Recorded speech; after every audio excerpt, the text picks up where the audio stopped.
अस्सलाम वालेकुम एवरीवन, मैं हूं मोहम्मद तलहा और आप लोग देख रहे हैं तलहास फेस एकेडमी। आज जो है वो ई कैट और एम कैट की प्रिपरेशन की सीरीज़ का एक और लेक्चर कवर करेंगे और सेकंड लेक्चर होगा फिज़िक्स का। आज का जो लेक्चर है इसमें हम लोग जो है वो टॉपिक्स पहले डिस्कस करेंगे related to scalars and vectors and equilibrium, और फिर जो सेकंड पार्ट होगा हमारी इस वीडियो का उसमें जो है वो इन टॉपिक से रिलेटेड जो डिफरेंट मल्टीपल चॉइस क्वेश्चंस हैं उनकी भी प्रैक्टिस करेंगे। So without wasting any time let's get started. सबसे पहली बात, दो टाइप की क्वांटिटीज़ हैं, एक कहलाती हैं स्केलर क्वांटिटीज़ और दूसरी कहलाती हैं वेक्टर क्वांटिटीज़। इनके दरमियान में मेजर फ़र्क आपको समझना है, ठीक है ना, कि इनके दरमियान में क्या फ़र्क है, scalar quantities and vector quantities. तो याद रखिए, पहली जो एक सबसे अहम बात है, स्केलर क्वांटिटीज़ वो क्वांटिटीज़ हैं जो कंप्लीटली स्पेसिफाई हो जाती हैं, which are completely specified by using their name, magnitude and unit. सिर्फ मैग्नीट्यूड के ज़रिए काम चल जाए, उनकी डायरेक्शन बताना कोई ज़रूरी ना हो, ऐसी क्वांटिटीज़ को कहा जाता है स्केलर क्वांटिटीज़, जिनमें आप सिर्फ मैग्नीट्यूड बताएं, यूनिट बताएं, बात हो जाए मुकम्मल। जैसे किसी बॉडी का मास बता दिया, टाइम बता दिया, किसी बॉडी का टेम्परेचर बता दिया, उसके लिए आपको सिर्फ नंबर बताना है, मैग्नीट्यूड बताना है, डायरेक्शन बताने की कोई ज़रूरत नहीं है।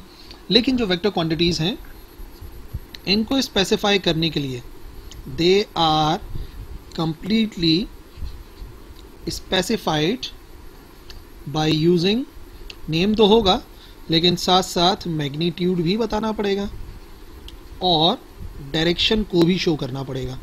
तो अगर मैग्नीट्यूड और डायरेक्शन दोनों की ज़रूरत पड़े, और यही मेन फ़र्क है स्केलर्स और वेक्टर्स के अंदर, कि जब भी हम वेक्टर्स को स्टडी करते हैं तो डायरेक्शन बताना बहुत अहम होता है।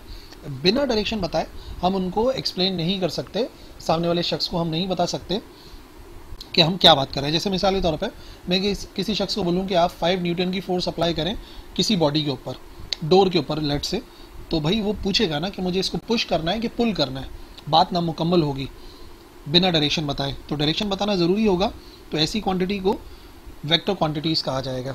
जैसे मिसाल के तौर पे आप किसी को बोलें कि displace from your position 5 metres, अपनी जगह से 5 मीटर डिस्प्लेस हो जाओ, हट जाओ, तो यकीनन वो क्वेश्चन करेगा कि कहाँ हटना है, फॉरवर्ड, बैकवर्ड, राइटवर्ड या लेफ्टवर्ड, इस तरीके से बताना पड़ेगा। तो ये जो क्वांटिटीज़ हैं, जैसे कि मैंने एग्जाम्पल्स बताई आपको, वेक्टर्स में कौन कौन सी क्वांटिटीज़ आ जाएंगी, फोर्स के लिए डायरेक्शन लाजमी है,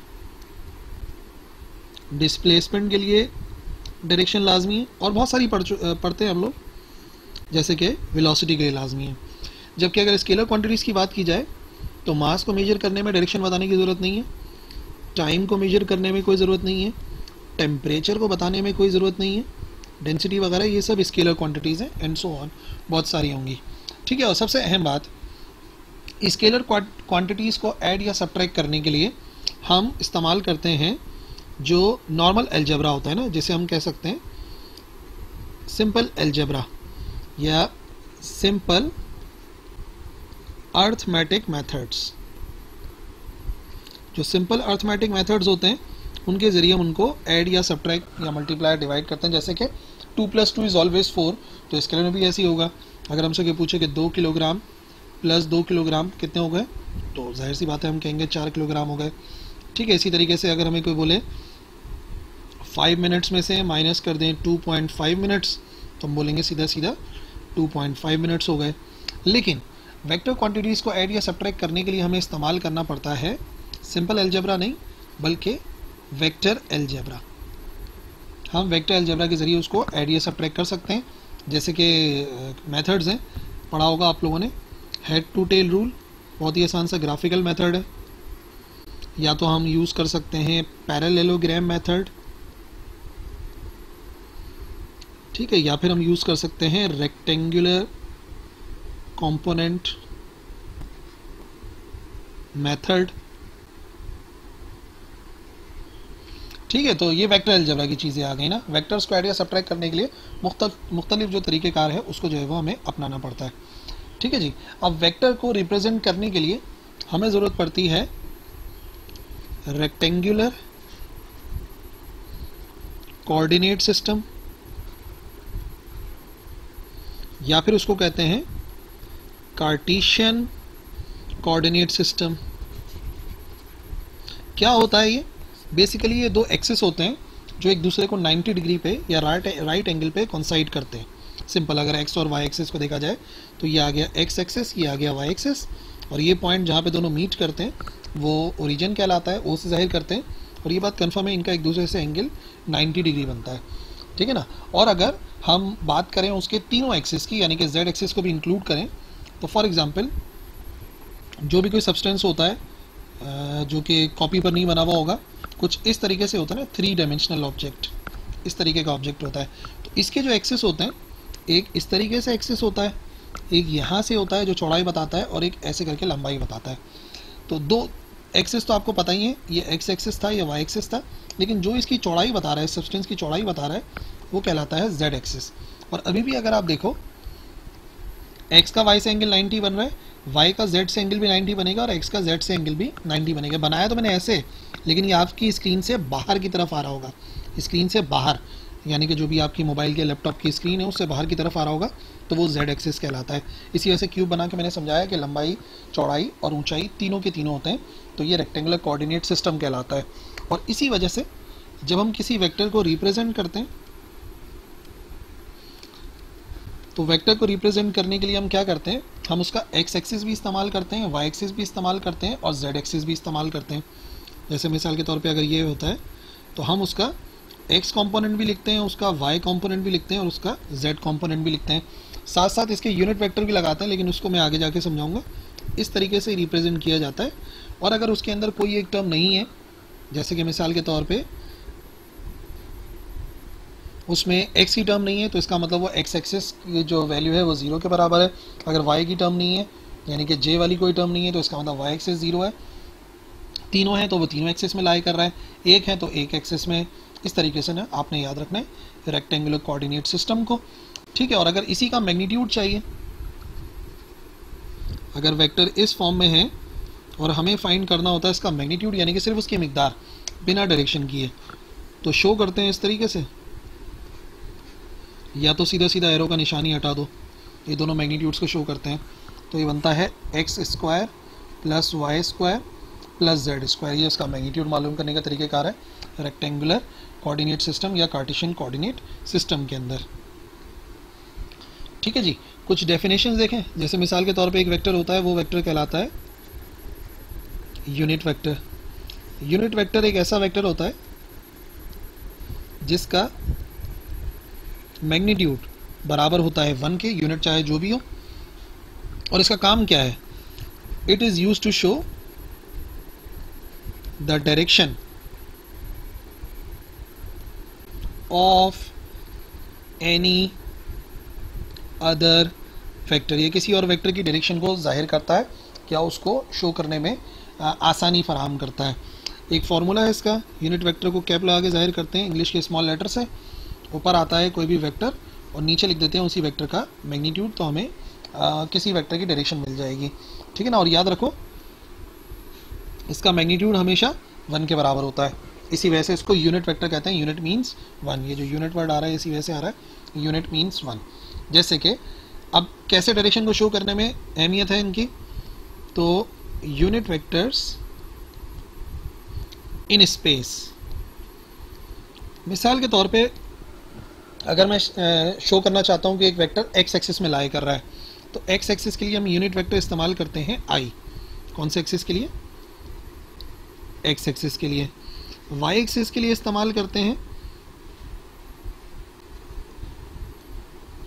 वाई एक्सिस के लिए इस्तेमाल करते हैं यूनिट वेक्टर जे को।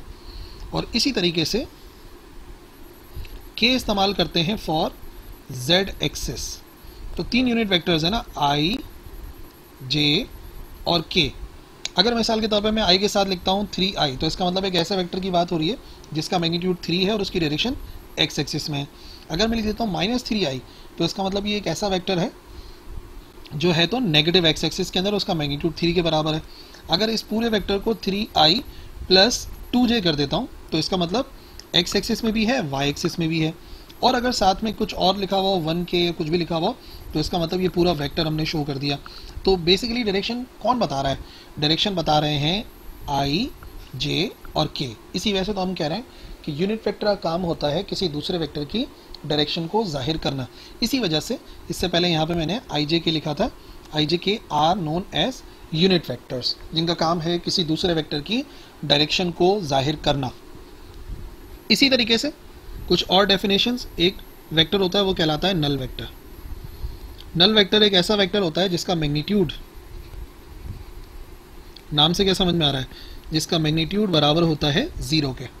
तो अगर इसका मैग्नीट्यूड 0 के बराबर है तो इसकी डायरेक्शन क्या होगी? तो जब मैग्नीट्यूड ही 0 है तो डायरेक्शन क्या है? याद रखो इसकी डायरेक्शन होती है अनडिफाइंड। हमें नहीं पता इसकी डायरेक्शन क्या है, लेकिन डायरेक्शन है, ये बात पक्का है। क्योंकि अगर मैं बोलूँ कि इसका मैग्नीट्यूड 0 और कोई डायरेक्शन नहीं है, तो अगर डायरेक्शन नहीं है तो वेक्टर ही नहीं रहेगा। समझ रहे हो बात? तो वेक्टर बताने के लिए ज़रूरी है कि हम बोलेंगे भाई डायरेक्शन है बट वो अनडिफाइंड है, हमें मालूम नहीं है। फ्री वेक्टर एक ऐसा वेक्टर जो कि स्पेस में कहीं भी ड्रॉ किया जा सकता है। A vector which can be displaced parallel to itself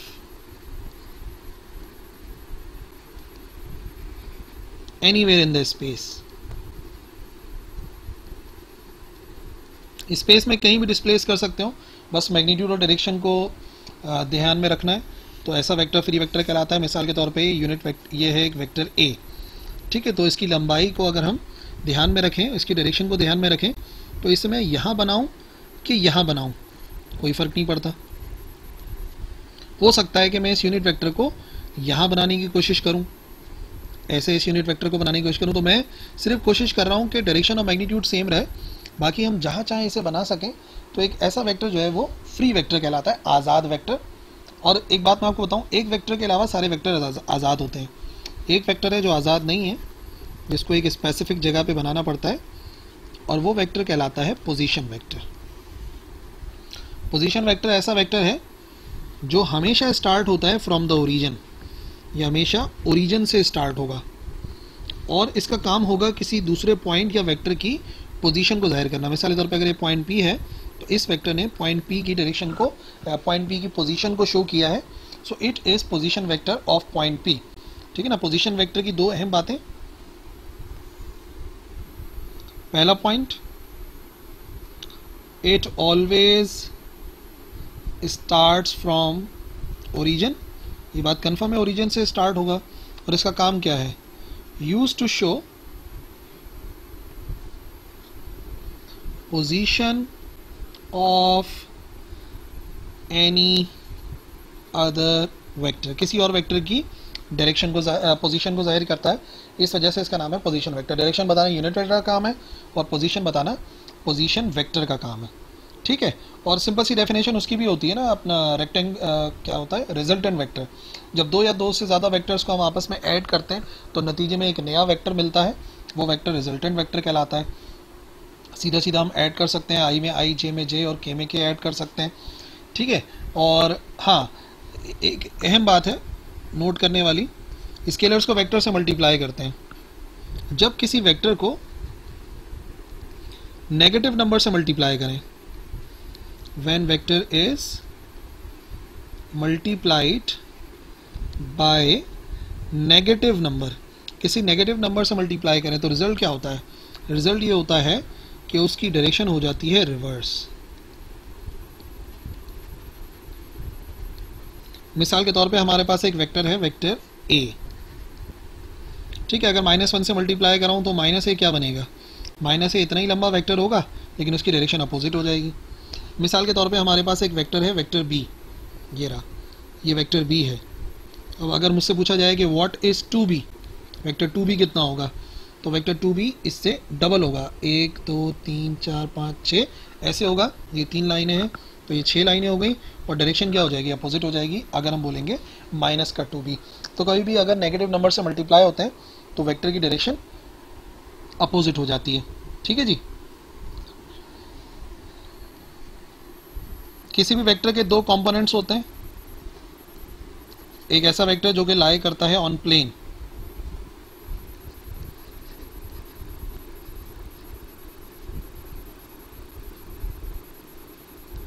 अगर मिसाल के तौर पे हमारा वेक्टर जो है ये आ गया ओरिजिन, ये आ गया हमारा वेक्टर, वेक्टर ए। तो इसके दो कंपोनेंट्स बन सकते हैं, एक कंपोनेंट एक्स एक्सिस के पैरेलल और दूसरा कंपोनेंट वाई एक्सिस के पैरेलल होगा। अब ये एक्स एक्सिस के पैरेलल आ रहा है तो ये ए एक्स कहलाता है, ये वाई एक्सिस के पैरेलल आ रहा है तो ये ए वाई कहलाता है, और दोनों के दरमियान बनने वाला एंगल होता है थीटा। और याद रखो इनके फॉर्मूले हैं, ए वाई बराबर होता है ए साइन थीटा के और ए एक्स बराबर होता है ए कॉस थीटा के। हमेशा नहीं होता ऐसा, लेकिन आपकी याद दिलाने के लिए बताऊं, जो साइड थीटा के सामने होती है ना, जो भी साइड थीटा के सामने वाली है उसके लिए हमेशा साइन थीटा इस्तेमाल होता है, और जो बच गई उसके साथ क्या इस्तेमाल होगा, कॉस थीटा। ये सबसे आसान तरीक़ेकार है, फॉर्मूला ड्राइव करना मेन मकसद नहीं है, लेकिन वो आप कर भी सकते हो with the help of trigonometry. Sine theta perpendicular upon hypotenuse, ये अलग से पूरी के पूरा लेक्चर जो है वो चैनल पे अपलोडेड है, लेकिन यहाँ मकसद वो नहीं है। यहाँ पे मकसद है सारे कॉन्सेप्ट्स को रिवाइज करना, ताकि फिर एमसीक्यूज़ करने में, जो आप टेस्ट में एमसीक्यूज़ अटेम्प्ट करेंगे उसमें आसानी हो, ठीक है ना। ये हो गया रेक्टेंगुलर कंपोनेंट्स। और अगर इन्हीं रेक्टेंगुलर कंपोनेंट्स का रिजल्टेंट चाहिए होता है, या यही नाम दे देते हैं, अगर ए वाई और ए एक्स की मदद से मुझे ए का मैग्नीट्यूड चाहिए, तो सिंपल सा तरीक़ेकार वही है कि हम क्या करते हैं, जो एक्स कंपोनेंट होता है उसका स्क्वायर करते हैं, प्लस जो वाई कंपोनेंट होता है उसका स्क्वायर करते हैं, और स्क्वायर करके ऐड करके रूट ले लेते हैं। और ये तब अप्लाई होता है ये वाला फॉर्मूला जब दोनों वेक्टर्स के दरमियान का एंगल 90 डिग्री हो, या वो वेक्टर्स एक दूसरे के परपेंडिकुलर हो, ठीक है जी। तो अभी तक इस वीडियो के अंदर स्केलर का कॉन्सेप्ट, वेक्टर का कॉन्सेप्ट, किस तरीके से वेक्टर को शो करते हैं, unit vector, null vector, free vector, what are position vector, and finally rectangular components को डिस्कस किया। अब वेक्टर से रिलेटेड एक और काम है, वो है प्रोडक्ट ऑफ वेक्टर्स को समझना। वेक्टर्स को दो तरीके से मल्टीप्लाई कराते हैं। पहला तरीकेकार कहलाता है डॉट प्रोडक्ट, या इसका दूसरा भी नाम है, इसको कहते हैं स्केलर प्रोडक्ट। डॉट प्रोडक्ट भी कहते हैं, स्केलर प्रोडक्ट भी कहते हैं। और दूसरा कहलाता है क्रॉस प्रोडक्ट, और इसका नाम है वेक्टर प्रोडक्ट। और इजीली आप याद रख सकते हो दोनों को। देखो इसको शो करते हैं डॉट से तो डॉट प्रोडक्ट है, इसको क्रॉस से शो करते हैं तो क्रॉस है। इधर क्या अहम बात हो गई, दो वेक्टर्स को मल्टीप्लाई करें, आंसर स्केलर आए तो स्केलर प्रोडक्ट, दो वेक्टर्स को मल्टीप्लाई कराएं और आंसर वेक्टर आए तो वो कौन सा प्रोडक्ट कहलाएगा, वो कहलाएगा वेक्टर प्रोडक्ट। दोनों तरीक़ों से याद रख सकते हो, और दोनों ही नाम याद रखना चाहिए हमें, ताकि मिस्टेक्स के चांसेस ना हो। जब हम बात करते हैं डॉट प्रोडक्ट की, तो dot product A dot B, अगर दो वेक्टर्स हैं तो डॉट प्रोडक्ट बराबर होता है ए का मैग्नीट्यूड बी का मैग्नीट्यूड, दोनों के दरमियान बनने वाले एंगल का कोसाइन, ठीक है ना। ये फॉर्मूला हम इस्तेमाल करते हैं डॉट प्रोडक्ट के लिए। और आपको जो याद रखना है, कॉस की सबसे जो मैक्सिमम वैल्यू आती है वो कितने डिग्री पर आती है, 0 डिग्रीज पर आती है, और जो मिनिमम वैल्यू आती है वो कितने डिग्रीज पर आती है, 90 डिग्री पे। तो इसका मतलब डॉट प्रोडक्ट मैक्सिमम होता है 0 डिग्री पर और मिनिमम होता है 90 डिग्रीज पर, ठीक है ना। ये अगर आप कॉस को याद रख लोगे तो अपने आप सारी की सारी प्रॉपर्टीज़ याद हो जाएंगी, ठीक है। तो मैं उनको बता भी देता हूँ क्या क्या प्रॉपर्टीज़ हैं। पहली बात, अगर थीटा बराबर है 0 के, आंसर मैक्सिमम आएगा। ए डॉट बी बराबर आएगा ए इंटू बी के, क्यों, कॉस 0 1 के बराबर हो जाएगा। अगर थीटा बराबर है 90 डिग्रीज के, यानी कि परपेंडिकुलर है 90 डिग्री का मतलब, अब अगर ए डॉट बी मालूम करेंगे तो कॉस 90 होता है 0, तो उससे ए भी मल्टीप्लाई होके भी 0 हो जाएगा। इसी तरीके से अगर वेक्टर्स जो है वो सिमिलर हों, वेक्टर्स अगर सिमिलर हों, यानी कि ए को ए से मल्टीप्लाई करें, बी को बी से मल्टीप्लाई करें, तो उसी प्रॉपर्टी के तहत ए डॉट ए बराबर आ जाएगा ए इंटू ए के, यानी कि ए स्क्वायर के, ठीक है जी। और एक अहम प्रॉपर्टी जो कि होती है यूनिट वेक्टर्स की, वो याद रखना बहुत ज़रूरी है। क्या प्रॉपर्टी है, अगर आई डॉट आई करें, जे डॉट जे करें, या के डॉट के करें, तो सिमिलर वेक्टर्स का आंसर आता है उस वेक्टर के मैग्नीट्यूड का स्क्वायर। और ये सब यूनिट वेक्टर्स हैं, तो आई डॉट आई के मैग्नीट्यूड का स्क्वायर, और आई का मैग्नीट्यूड होता है 1 आ जाएगा। सिमिलरली जे डॉट जे, जे का स्क्वायर यानी कि जे के मैग्नीट्यूड का स्क्वायर, तो वो आ जाएगा 1 का स्क्वायर। के डॉट के यानी कि के मैग्नीट्यूड का स्क्वायर, और के का मैग्नीट्यूड भी 1 के बराबर होता है। यूनिट वेक्टर्स सेम मल्टीप्लाई होते हैं तो 1 आता है, और डिफरेंट मल्टीप्लाई होंगे, चाहे आई डॉट जे कर लो, जे डॉट आई कर लो, और क्या रह गया, जे डॉट आई हो गया, या के डॉट आई कर लो, कुछ भी कर लो आगे पीछे करके, इन सब का आंसर 0 आएगा, क्योंकि पोजीशन से भी फ़र्क नहीं पड़ता। दो वेक्टर्स को मल्टीप्लाई करा रहे हैं, आंसर स्केलर आ रहा है, तो वेक्टर की पोजीशन चेंज करने से क्या फ़र्क पड़ेगा, कोई भी फ़र्क नहीं पड़ेगा। सेकंड कौन सा था, क्रॉस प्रोडक्ट। काफ़ी सारी प्रॉपर्टीज़ तो यहाँ पे रिवर्स ही हो जाएंगी। वहाँ पे कॉस आ रहा था, यहाँ पर आएगा साइन। ए क्रॉस बी बराबर होता है ए का मैग्नीट्यूड बी का मैग्नीट्यूड, दोनों वेक्टर्स के दरमियान में बनने वाले एंगल का साइन। ठीक है, फिलहाल 90 नहीं है, फिलहाल तो थीटा ही लिखना है, फॉर्मूला लिख रहे हैं। बाकी फिर सारी बातें इसी तरीके से समझनी है। अगर थीटा 0 होगा, अच्छा याद वैसे ही रखो, साइन का आंसर मैक्सिमम कब आता है, जब एंगल होता है 90, 1 आता है। साइन का आंसर मिनिमम कब आता है, जब एंगल होता है 0, तो आंसर आता है 0। तो ये बात आपने याद रखनी है। तो प्रॉपर्टीज़ रिवर्स हो जाएंगी ना, इधर ही समझा देता हूँ, देखो इजीली हो जाएगा डिफरेंट कलर से। तो अगर ए क्रॉस बी चाहिए, 0 हो जाएगा, क्योंकि हम कह रहे हैं एंगल 0 है और 0 पर साइन 0 हो जाता है। 90 डिग्री है तो मैक्सिमम होगा, तो ए क्रॉस बी का अगर मैग्नीट्यूड निकालेंगे तो बराबर आ जाएगा ए और बी के प्रोडक्ट के। सिमिलर वेक्टर्स का मतलब एक दूसरे से एंगल बनेगा 0 डिग्री एंगल बनता है ना। तो अगर मैं करूं ए क्रॉस ए, तो ये आ जाएगा बराबर 0 के। यही वजह है कि अगर एंगल 0 बनता है। हाँ, यूनिट वेक्टर्स में प्रॉपर्टीज क्रॉस प्रोडक्ट में काफ़ी हद तक अलग हो जाती हैं, इससे याद रखना आप। आई जे के सिर्फ सीरीज याद रखनी है और एरो इस तरीके से लगाने हैं। अगर आपके सामने लिखा हुआ है आई क्रॉस जे, तो आपने आई से जे की तरफ जाना है, आंसर तीसरा वेक्टर आता है। और अगर एरो की डायरेक्शन में हो तो प्लस का के आ जाएगा। और अगर हम लिखें जे क्रॉस आई, तो देखो जे से आई की तरफ जाते हुए एरो के अपोजिट जाना पड़ रहा है, तो आंसर आएगा माइनस का के। फिर फॉर एग्जांपल अगर लिखा हुआ है के क्रॉस जे, तो के से जे की तरफ जाते हुए अपोजिट जा रहे हैं, अगला वेक्टर आएगा लेकिन नेगेटिव में आएगा, यानी कि जे क्रॉस के करेंगे, जे क्रॉस के करेंगे तो एरो की डायरेक्शन में सीधा सीधा आई आ जाएगा। तो इस तरीके से आप याद रख सकते हैं यूनिट वेक्टर्स के दरमियान में जो भी प्रॉपर्टीज़ आ रही हैं वो ना, इनको आपने जहन में रखना है।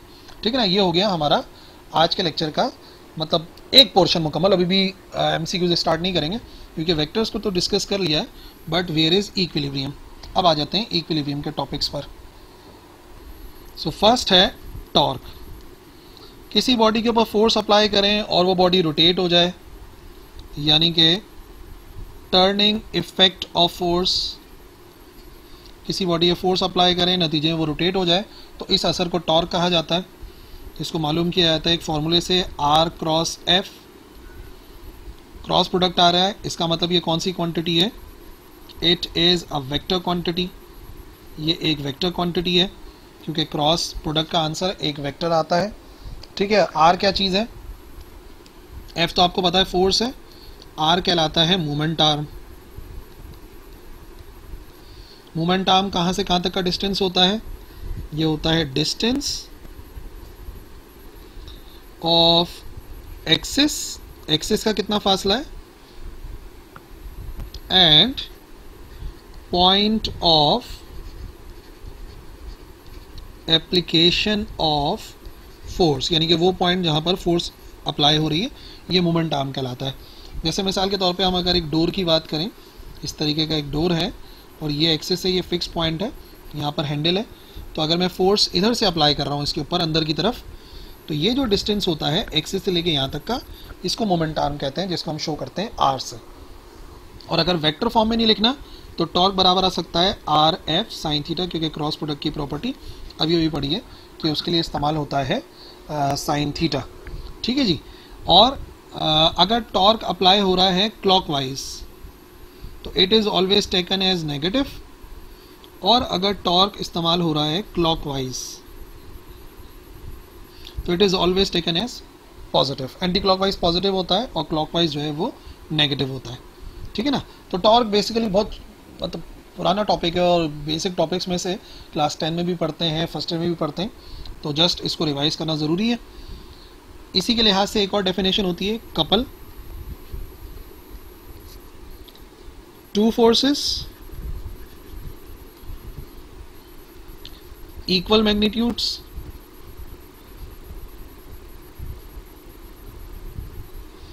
ऑपोजिट डायरेक्शन और बॉडी के दो मुख्तलिफ पॉइंट्स पे एक्ट करें, acting on two different points of a body. एक बॉडी के दो मुख्तलिफ पॉइंट्स के ऊपर जो है वो एक्ट करें तो उसे जो है वो कपल कहा जाता है। ठीक है ना। मिसाल के तौर पे कार के स्टीयरिंग व्हील पर एक कॉमन एग्जांपल है। कार का स्टीयरिंग व्हील जो होता है ना, इसकी एग्जांपल बहुत कॉमन सी है। हम क्या करते हैं, हम इस पर दो फोर्स अप्लाई करते हैं। एक तो हम यहाँ से पकड़ लेते हैं और यहाँ से पकड़ लेते हैं। कार का स्टीयरिंग व्हील होता है ना जिससे कार चलाते हैं। तो फॉर एग्जांपल अगर एक फोर्स ऊपर की तरफ इस्तेमाल कर रहे हैं एक हाथ से, तो दूसरे हाथ से नीचे की तरफ फोर्स अप्लाई करेंगे। दोनों हाथों की फोर्स अप्रॉक्सीमेटली बराबर होती हैं, डायरेक्शन अपोजिट होती है, सही है, और मुख्तलिफ पॉइंट्स के ऊपर एक्ट कर रही हैं। तो ये क्या बन गया, ये बन गया कपल। तो गाड़ी के हैंडल को घुमाते हुए, स्टीयरिंग व्हील को घुमाते हुए, बॉटल के ढक्कन को खोलते हुए, डोर के नॉब को घुमाते हुए, बॉल को स्पिन करते हुए, इन सब पर हम लोग जो है वो दो दो फोर्सेस अप्लाई करते हैं, equal magnitude opposite direction, which is acting on two different points of a body. इस वजह से इन सब एग्जाम्पल्स के अंदर हम लोग इस्तेमाल कर रहे हैं कपल। और कपल का फॉर्मूला भी आप देखोगे तो आपको देखा देखा सा लगेगा। ये है टॉर्क बराबर होता है एफ इंटू डी के, या आर इंटू एफ एक ही बात है। फोर्स तो एफ है और ये डी क्या है, डी है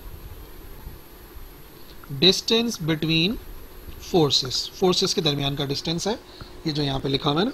तो ये थोड़ा सा जहन में रखना है हमें ना इस फॉर्मूले के अंदर। फाइनल टॉपिक्स की तरफ आते हैं, यानी कि अपने इक्विलिब्रियम को समझना है, स्टेट समझनी है, टाइप समझनी है।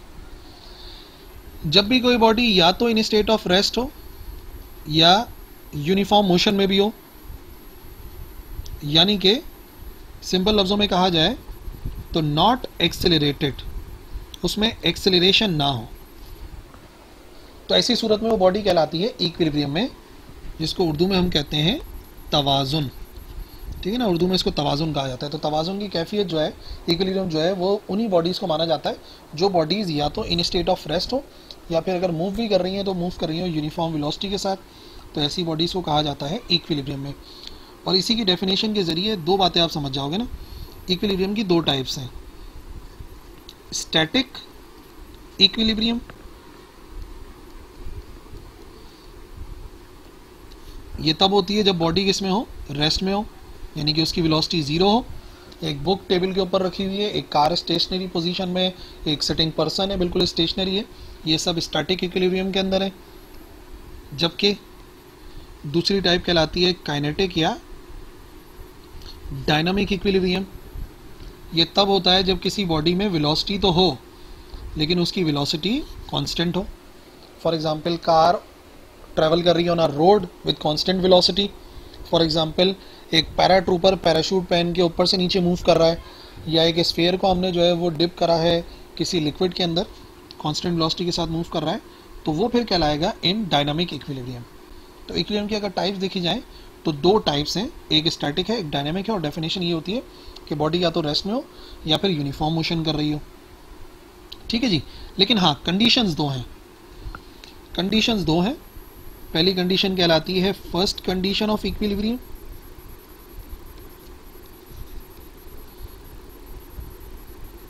और दूसरी कंडीशन कहलाती है, जो नाम है उसका, सेकेंड कंडीशन ऑफ इक्विलिब्रियम। ठीक है, शॉर्ट में लिख दिया। पहली कंडीशन ये है कि अगर किसी बॉडी पे लगने वाली तमाम फोर्सेस का सम ज़ीरो हो तो बॉडी इक्विलिब्रियम में रहेगी, यानी कि उस बॉडी पे लगने वाली जितनी फोर्सेस हैं वो सब एक दूसरे को बैलेंस कर रही हों।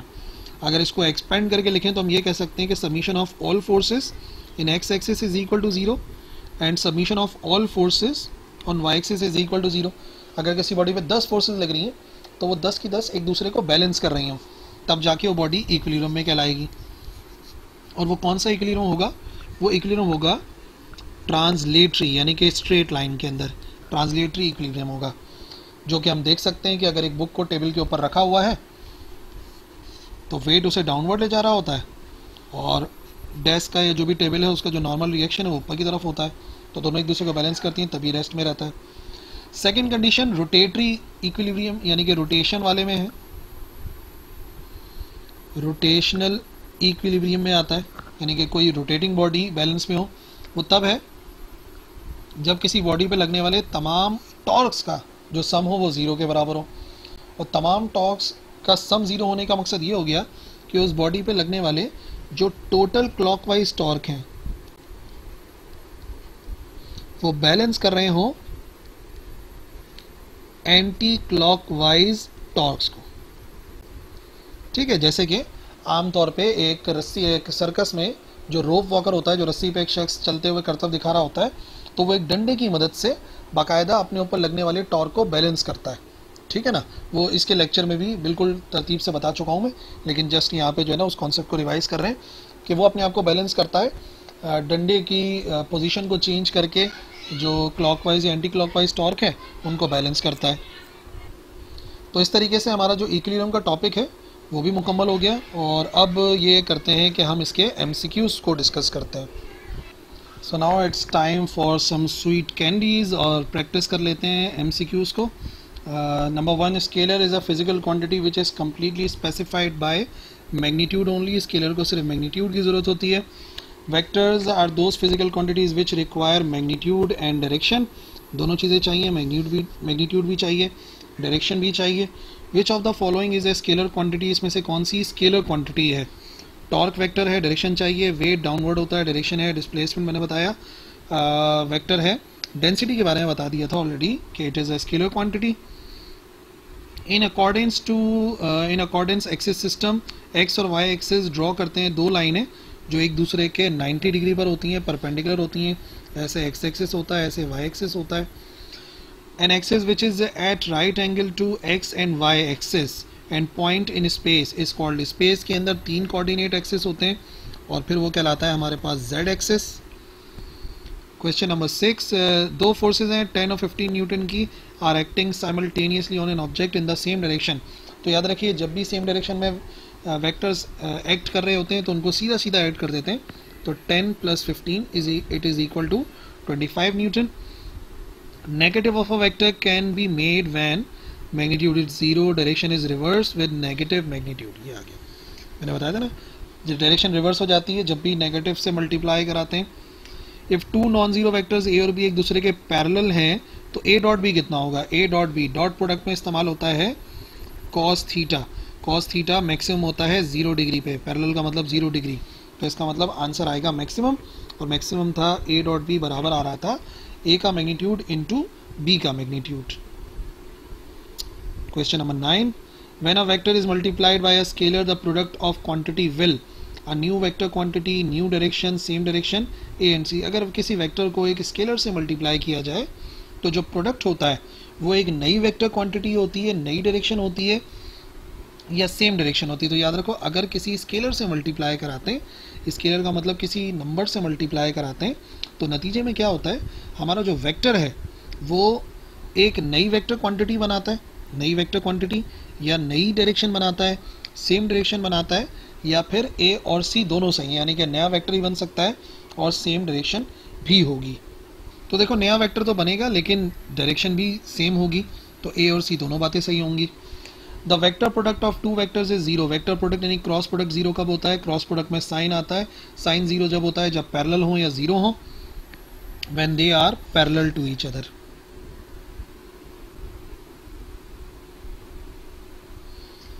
a डॉट बी 0 के बराबर है, a क्रॉस b भी 0 के बराबर है। अगर a डॉट बी 0 के बराबर है और क्रॉस प्रोडक्ट भी 0 के बराबर है तो इसका मतलब अब एंगल की बात नहीं हो रही है, तो परपेंडिकुलर एंटी पैरेलल ये सब छोड़ दो, या तो a वेक्टर 0 होगा या तो b वेक्टर 0 होगा, और उसका मतलब हो गया नल वेक्टर। जब भी बोलूँ 0 गलती से समझ जाना कि नल वेक्टर है। x and y component of a vector, ax is equal to a cos theta, ay is equal to a sin theta, ax is equal to a cos theta, ay is equal to a sin theta। Position vector is a vector which describes the location of a point with respect to origin, location of a point with respect to any point, location of a point with respect to some related point, location of point with respect to origin, पहला वाला है ये, ठीक है ना। Location of point with respect to origin बताता है। दो वेक्टर्स हैं A B, B C act on point B at right angle to each other, the magnitude of their resultant is 13 and the magnitude of B to C is 12, then the magnitude of A B कितना होगा वो हमें मालूम करना है।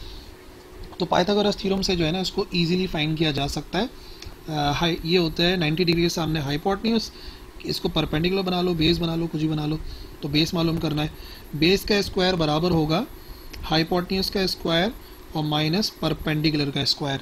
तो hypotenuse के square का मतलब हो गया कि हमें किसका स्क्वायर करना पड़ेगा, 13 का स्क्वायर, तो ये होगा 13 का स्क्वायर और इसमें से माइनस करना पड़ेगा हमें 12 का स्क्वायर, ये हो जाएगा 25, ये 25 बनेगा और 25 बनने का मतलब हो गया उसका रूट लेना पड़ेगा ना, ये तो उसका स्क्वायर आ रहा है, सिर्फ बी की वैल्यू चाहिए तो 5 के बराबर आएगा। The position vector in 2 dimension is represented as, 2 dimension के अंदर जो पोजीशन वेक्टर है आर से मैंने बताया था शो करते हैं, ये आ गया। The magnitude of scalar product is, scalar product यानी dot product A B cos theta, which of the following may be the rectangular component of force 10 Newton, इसमें से कौन से कंपोनेंट 10 के हो सकते हैं, यानी कौन से तो ऐसे वेक्टर्स हो सकते हैं इनमें से जिनको ऐड करें और रेक्टेंगुलर कंपोनेंट है और 90 डिग्री एंगल है तो आंसर 10 आ जाए। यानी कि आप सबसे पहले क्या करके देखो, जो फॉर्मूला मैंने बताया 6 का स्क्वायर प्लस 8 का स्क्वायर रूट, फिर इसको सेकंड को चेक करो, थर्ड को चेक करो, फोर्थ को चेक करो, जिससे आंसर आ जाएगा वो हो जाएगा। तो फिलहाल अगर हम करते हैं 6 का स्क्वायर 36, 8 का स्क्वायर 64, तो ये हो जाएगा 100 और 100 का स्क्वायर रूट बराबर होता है 10 के। तो इसका मतलब फिलहाल तो पहला ही ऑप्शन मिल गया, लेकिन आपने सबको रख के चेक करना होगा। When the scalar product of two vectors are parallel to each other, then A dot B is off. Dot product maximum होता है जब पैरेलल हो, क्योंकि cos थीटा आता है। The position of vector of a point in x z plane is given by, सिर्फ x component होगा और z कंपोनेंट होगा, यानी सिर्फ i होगा और k होगा, इसको ध्यान में रखना है, सिर्फ i होगा और k होगा, ये वाला। In right hand rule the direction of the product vector will be, जो डायरेक्शन होती है प्रोडक्ट वेक्टर की वो शो करता है हमारा thumb.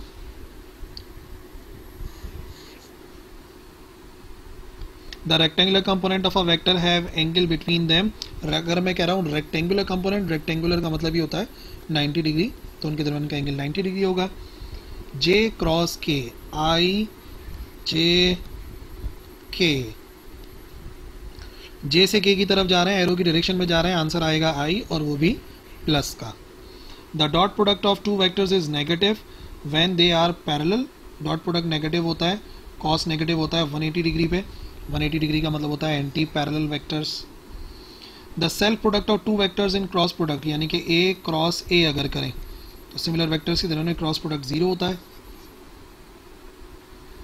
Can the magnitude of vector have a negative value, no नहीं हो सकता, मैग्नीट्यूड कभी भी नेगेटिव नहीं हो सकता, क्योंकि वो नंबर है ना, नंबर कैसे मतलब नेगेटिव कैसे हो सकता है, एक वेक्टर के साथ जो नेगेटिव आता है वो डायरेक्शन की वजह से आता है, मैग्नीट्यूड की वजह से नहीं है। दूसरी बात, मैग्नीट्यूड हम रूट में मालूम करते हैं, रूट के अंदर नेगेटिव वैसे ही नहीं आएगा वरना वो कॉम्प्लेक्स हो जाएगा। दो forces acting together on object, the magnitude of the resultant is minimum, minimum तब होगा जब अपोजिट डायरेक्शन में काम करें, मैक्सिमम तब होगा जब सेम डायरेक्शन में काम करें। Negative vector can be made by taking absolute value making the direction reverse, सिर्फ डायरेक्शन रिवर्स कर दो नेगेटिव आ जाएगा। When a vector is multiplied by a scalar of positive value, अब कह रहे हैं पॉजिटिव वैल्यू, तो जो प्रोडक्ट होगी क्वांटिटी की, multiple of a vector quantity in the same direction, multiple vector quantity in the opposite direction, vector quantity same direction में आएगा, पॉजिटिव है तो। नल वेक्टर में be specific direction, any direction, direction होती है but हमें मालूम नहीं होती, अनडिफाइंड होती है। ए और बी वेक्टर आ गए, आर नॉन पैरेलल वेक्टर, एक दूसरे के पैरेलल नहीं है, then the direction of A cross B is, parallel होते तो 0 आ जाता, तो ए क्रॉस बी की डायरेक्शन होती है हमेशा हमेशा, ये भी एक्स एक्सिस में है, वाई में, ये भी एक्स में है, वाई में, तो आंसर आता है थर्ड एक्सिस में, थर्ड एक्सिस का मतलब हो गया Z axis. Which of the following is the only vector quantity, इनमें से कौन सी वेक्टर क्वांटिटी है? Momentum is the vector quantity. Momentum होता है product of mass and velocity, तो वेलोसिटी खुद वेक्टर है तो मोमेंटम भी वेक्टर होगा। 32 विच of the following list of physical quantities consist only of vectors, किस में सिर्फ और सिर्फ जो है वो वेक्टर क्वांटिटीज आ रही हैं, सिर्फ वो देखो जो वेक्टर क्वांटिटीज हैं।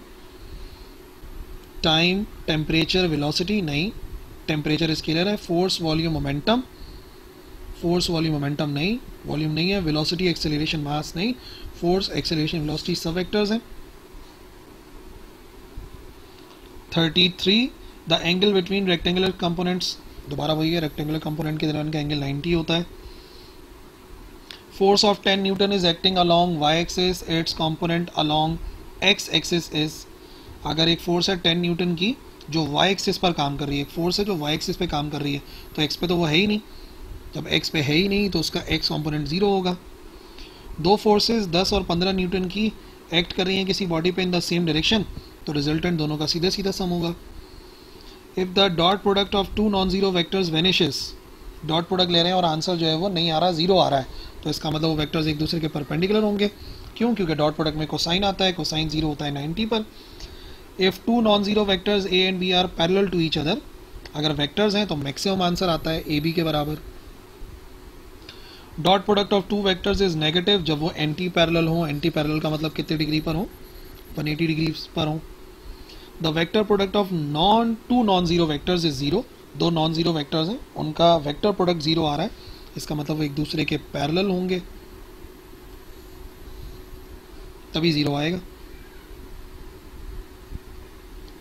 A cross B points along z axis, then the vectors A and B must lie in, अगर A क्रॉस B कर रहे हैं और आंसर Z में आ रहा है तो इसका मतलब वो बाकी के एक्सिस में होंगे, यानी कि X एक्सिस में होगा और Y एक्सिस में होगा। इनमें से कौन सी वेक्टर क्वांटिटी है? वर्क, टाइम, हीट, ये सब स्केलर है। Angular momentum is a vector quantity. 42 which of the following quantities is a scalar, इसमें से कौन सी क्वांटिटी जो है वो स्केलर है? तो सेकेंड ईयर में ही इसको स्टडी करते हैं हम लोग। Magnetic moment, acceleration due to gravity, electric field या electrostatic potential. Electrostatic potential is a scalar quantity. एक बोट है जिसकी स्पीड 5 किलोमीटर पर आवर है, रुके हुए पानी में, क्रॉस करती है एक रिवर को जिसकी 1 किलोमीटर विड्थ है along the shortest path in 15 minutes, तो वेलोसिटी ऑफ द रिवर कितनी होगी? ठीक है ना, ये क्या हो गया, 5 किलोमीटर पर आवर है, 1 किलोमीटर का फासला 15 मिनट के अंदर कवर कर रही है, तो स्पीड कितनी हो गई उसकी? सबसे पहले तो स्पीड निकालनी पड़ेगी ना, किलोमीटर पर आवर, तो 1 किलोमीटर है और आर में कितना बन गया है, डिवाइड बाय 15 को आवर्स में कन्वर्ट करो, 15 मिनट्स इज इक्वल टू, ये आ गया 0.25 एंड 1 डिवाइड बाय 0.25 ये होता है बराबर 4 के। ठीक है, तो इसका मतलब इतनी थी, 5 किलोमीटर पर आवर स्टिल में थी, बहते हुए पानी में 4 हो गई, तो हमें मालूम करना है कितना होगा वेलोसिटी ऑफ द रिवर, उस रिवर की वेलोसिटी को फाइंड करना है कि रिवर की वेलोसिटी कितनी होगी। तो असल स्पीड 1 थी, पानी में जाने के बाद 4 हो गई सीधा सीधा, और in the along the shortest distance, तो वो उसको ऐड करेगा, तो 1 + 3 जो है ये बराबर हो जाएगा 4 के, जो रिजल्टेंट है। The magnitude of vectors A B C are 3, 4 and 5, अगर a + b बराबर है c के, तो angle between a and b कितना आ जाएगा, 3 और 4 को ऐड करें और आंसर 5 आ जाए। ऐसा तभी पॉसिबल है जब दो वेक्टर्स के दरमियान में एंगल बनेगा 90 डिग्रीज। सही ना, कैसे? 3 का स्क्वायर प्लस 4 का स्क्वायर और रूट, ये वाला फॉर्मूला हम तभी इस्तेमाल करते हैं ना जब एंगल 90 डिग्री बनता है। इसको सॉल्व करोगे आंसर आ जाएगा 3, 9, 9, 16, 25, आंसर आ जाएगा बराबर 5 के। तो इसी वजह से कह रहा हूँ एंगल 90 डिग्रीज पर ही ये पॉसिबल है। The angle between two vectors, इन दोनों वेक्टर्स के दरमियान का एंगल फाइंड करना है। एंगल मालूम करने के लिए हमारे पास फॉर्मूला है a.b बराबर होता है a का मैग्नीट्यूड b का मैग्नीट्यूड, दोनों के दरमियान बनने वाले एंगल का कोसाइन, तो थीटा बराबर आता है कॉस इनवर्स, ऊपर आता है a.b और नीचे आता है a के मैग्नीट्यूड को मल्टीप्लाई कराते हैं b के मैग्नीट्यूड से, तो सीधा सीधा इसी को ही सॉल्व करना है। a और b की वैल्यू चाहिए हमें, क्या क्या है, माइनस का 2i प्लस का 3j प्लस का k, माइनस का 2i प्लस का 3j और प्लस का k, सीधा सीधा ये है वेक्टर a। और वेक्टर b की वैल्यू अगर लिख लें अपनी आसानी के लिए तो ये हो जाएगा 1 2 माइनस 4, 1 2 और माइनस का 4। 1 लिखें ना लिखें एक ही बात है, तो सिर्फ i भी लिखा जा सकता है। तो ऊपर अगर डॉट प्रोडक्ट मालूम करेंगे तो ये आ गया हमारे पास कॉस इनवर्स डॉट प्रोडक्ट आ गया, माइनस का 2i प्लस का 3j प्लस का k, और इसका डॉट मालूम करना है i प्लस 2j माइनस का 4k।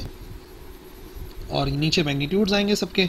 मैग्नीट्यूड्स पहले वाले का करेंगे तो ये हो जाएगा माइनस के 2 का स्क्वायर प्लस 3 का स्क्वायर और प्लस 1 का स्क्वायर। और दूसरे वेक्टर का मैग्नीट्यूड निकालेंगे तो 1 का स्क्वायर प्लस 2 का स्क्वायर और माइनस के 4 का स्क्वायर। आई वाली वैल्यू आई से होती है, जे वाली जे से, के वाली के से।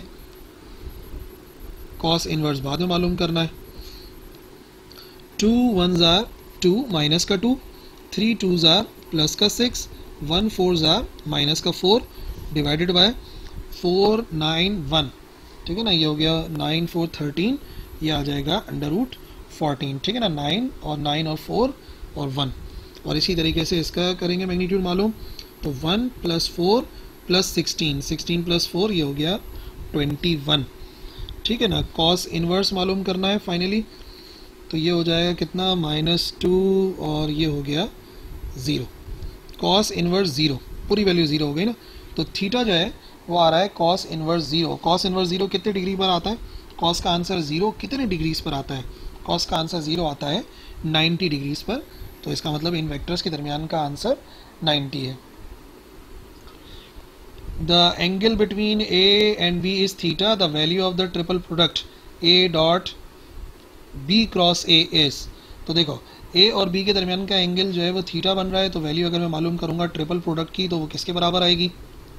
तो देखो हम जब इन दोनों को मल्टीप्लाई कराएंगे तो एक बात तो कंफर्म है कि जो इनका प्रोडक्ट आएगा वो आएगा इनके लिहाज से 90 डिग्री पे, यानी कि कोई भी परपेंडिकुलर वेक्टर आएगा, लेट से वेक्टर सी आ गया, लेकिन वो परपेंडिकुलर होगा ए के और बी के, दोनों के परपेंडिकुलर होगा। और दोनों के परपेंडिकुलर होने का मतलब क्या हो गया? सीधा सीधा कि अगर ए को किसी ऐसे वेक्टर से डॉट मल्टीप्लाई करें जो उसके परपेंडिकुलर है तो परपेंडिकुलर का डॉट प्रोडक्ट बराबर आता है 0 के।